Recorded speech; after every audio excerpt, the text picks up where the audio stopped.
lot of people in the Blender space are confused. They're given misinformation about topology, they don't know the right workflows to use, and they don't understand certain fundamentals like topology and shading. What this does is it causes a lot of confusion. People hear different things from different people and they just give up or ultimately don't understand the stuff they're trying to learn. So the goal with this video is to make some of the more confusing topics around hard surface modeling more understandable. So particularly how shading works, why clean topology isn't required, and also some deeper fundamentals behind hard surface modeling. So let's hop right into it.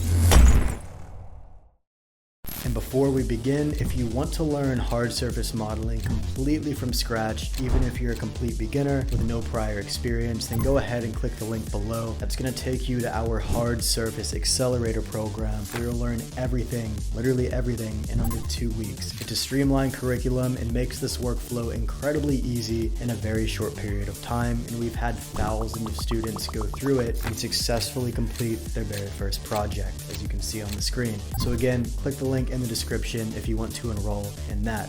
Let's begin. Topology and shading. This is possibly the most misunderstood and misinformed area of 3D modeling in existence. Over the past several years, Ryu and I have been preaching a Boolean and n-gon hard surface workflow. Yet every single day, we still have someone that comes and says that they're bad to use. And I'm going to show you why they're wrong. And before I do that, if anyone says as a blanket statement without context that Booleans or n-gons are bad, run in the other direction because they have no clue what the hell they're talking about. The usage of Booleans and n-gons completely depends on your goals and workflow. So first, let's discuss how topology actually works because a lot of people have no idea.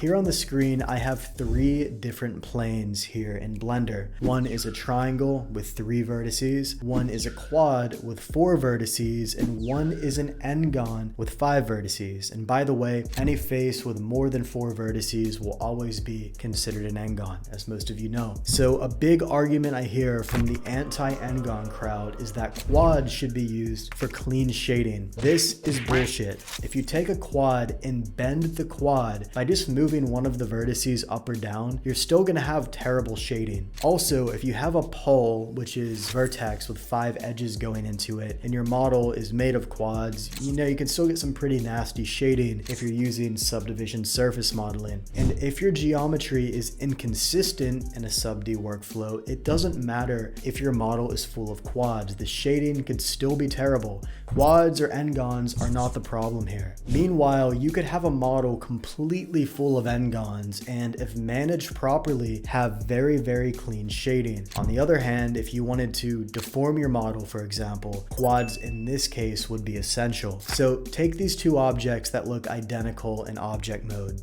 but each one, if we look in edit mode, has completely different topology. If I used a simple deform modifier on one of them, the shading is clean. However, if I use it on the one with n-gons, the shading is terrible. This is a great example of situations where quads may or may not be necessary for different reasons. Next, I really want you to understand shading and how shading actually works. Most people don't know, but it's important. So let's go back to our 3 polygon example. The triangle, the quad, and the n-gon. Triangles are impossible to bend, topologically speaking. That is because a triangle is the simplest polygon you could possibly have. No matter which vertex I move or in which direction I move it, the triangle will always remain a flat surface. It is physically impossible to bend a triangle. However, it is possible to bend a quad or an n-gon. All you do is you take a single vertex, like I showed you before, you move it in literally any direction off axis, and you'll notice that the shading goes crazy. This is because by doing this, you have bent the polygon. Blender doesn't know how to shade this properly, or any 3D software that uses polygons for that matter. This same thing will occur regardless of whether your polygon is a quad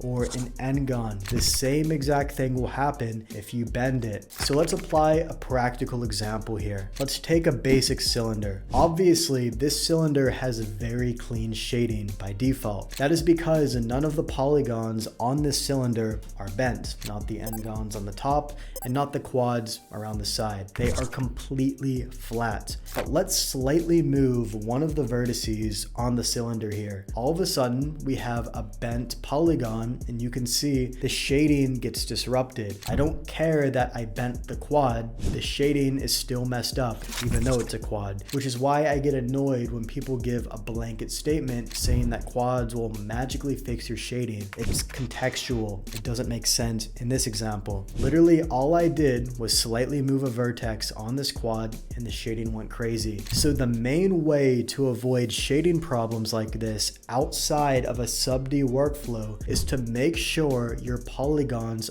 aren't bent. Quads, n-gons, doesn't matter. This is why flat surfaces especially have clean shading all the time. And this brings me to the topic of Booleans. Now that you understand, topology and shading, you now need to understand why Booleans can cause mayhem when used incorrectly. So let's take a new cylinder here and let's run a Boolean through it. Immediately, the shading around the Boolean cut goes crazy, but most people don't know why this is. They just get confused and they wonder why the shading's crazy. And that's a big question I get. People use Booleans that are new to 3D and they wonder why their shading is messed up, and then they watch some video that tells them to use clean topology and they get confused. Well, let's take a look here. If I apply this Boolean modifier, you'll see that the area with the shading problems around the cut has a bent topology as a result of that Boolean. I don't care that it's an n-gon. It doesn't matter. That isn't the main issue here. The issue is this n-gon is bent as a result of the Boolean. That's what's causing the shading problem. So you have a few different options here depending on your workflow. If your workflow requires quads, for example, because the object maybe will be deformed, you'll need to retopologize the area around this into quads, and you can browse my channel for retopology content if you need more information on that. But if your workflow is our usual hard surface modeling workflow where we use n-gons and Booleans, simply retopologizing is not necessarily going to fix the problem here. If the quads are bent, the shading is still going to be messed up. So for concept art or stuff where topology isn't your bottleneck, I advocate for minimizing the shading as opposed to removing it completely. And we can do this by either making the geometry more dense or by simply isolating the shading. Let's go with the first example. If I had a cylinder with, 100 segments, which is a bit crazy, but a good example, and my Boolean cut had about the same, and I ran some horizontal loop cuts through the main cylinder, you'd see that when we run that Boolean, we barely have any shading problems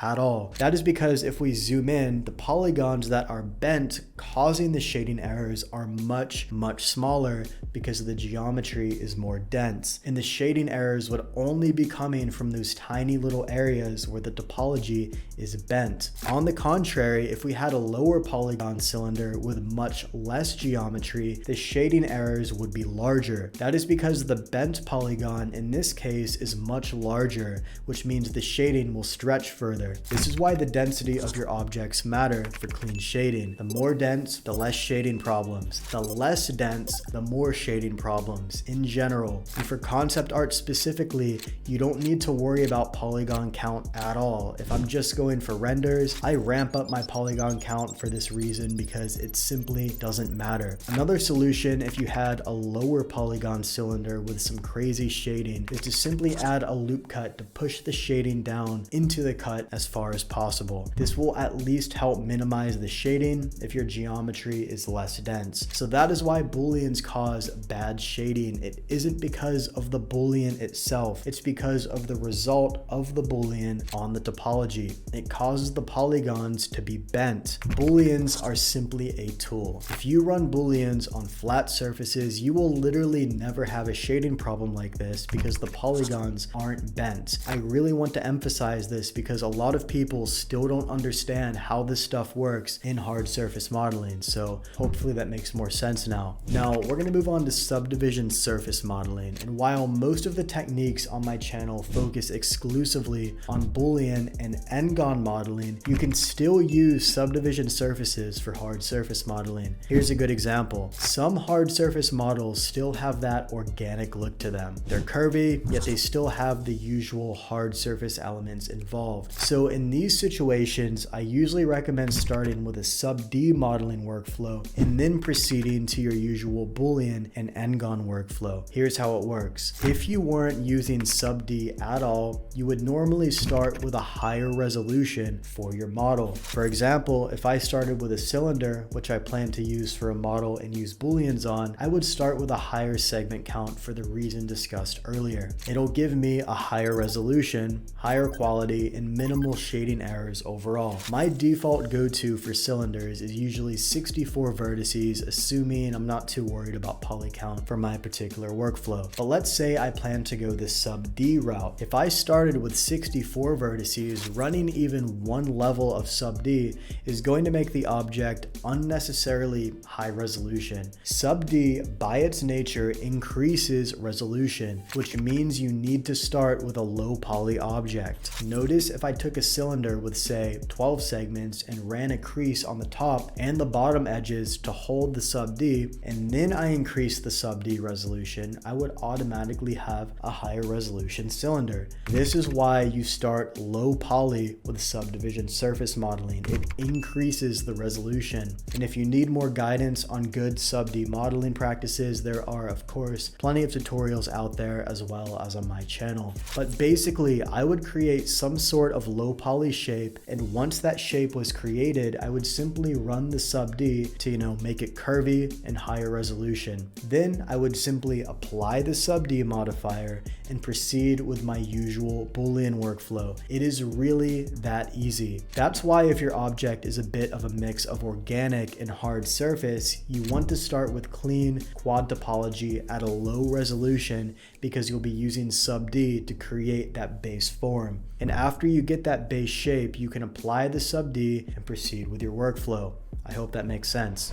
At this point, you should have a good understanding of the fundamentals of shading, how topology works in general, and how to utilize different workflows for different approaches. Notice how intricate this stuff can get. This is why somebody giving you some blanket statements such as Booleans are bad have no idea what the hell they're talking about. They are literally regurgitating information like a mindless bot, so don't listen to them. The tips presented in this video should not only give you a better foundation for your hard surface modeling, but it should also make much more intuitive sense. So save this video to a playlist to come back to it if you need it. The information will continue to remain relevant. Now, like I said at the beginning of this video, if you're new to hard surface modeling, or you don't understand the tools or techniques, or you need a completely streamlined A to Z guide to just help you learn this workflow as quickly as possible, then pick up our hard surface accelerator program in the link below. You'll learn literally everything you need in under 2 weeks, just like thousands of our previous students have done here. This isn't some boring technical theory type of program. We literally guide you through all the tools and fundamentals and show you how to complete your very first project from scratch, even if you're new or need a refresher. Again, I'll have a link to that program in the description below. Take care